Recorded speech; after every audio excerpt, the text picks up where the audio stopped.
being a parent and having that child transition out of the house into a school is a very worrisome, scary place to be. And so the partnership with the parents is so helpful. It's not only we want them to know that we are a safe place, but we want to be there with them in their fears and their joys and their anxiety with having this child leave them.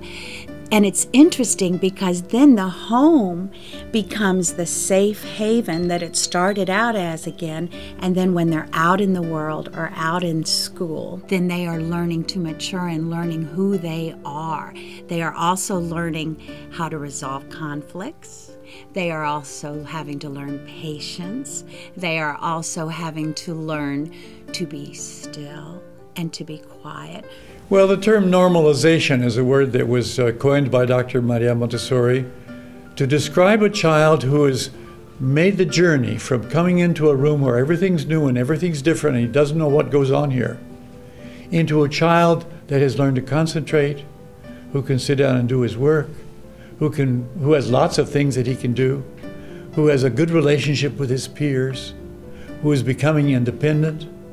And all of this takes place thanks to concentration. Concentration transforms the child. A child who comes in who wants to do everything at once and is over here and over there, and you have to start working with this child until you find that particular activity that captures his imagination, that he wants to do. And he wants to do it, and he comes back and he does it again. And he comes back and he does it again. And that repetition, which this is a time in life when they want to repeat, that repetition of something that he's doing successfully initiates the process of concentration. I actually don't think it's necessary for parents to reinforce everything that their child does at school. Certainly some of the things are natural for a parent to want to reinforce. I think what's more important is the recognition that the school is really the place for the child to learn. It's his place. He has his relationships here. He welcomes his parent into the classroom, but the lessons he learns at home are equally valuable, and they're things that we can't do at school.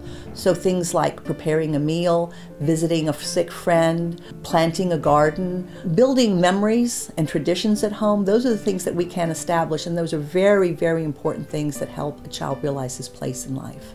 This is a shared responsibility, that we can't do what they do at home, and they can't do what we do here at the school.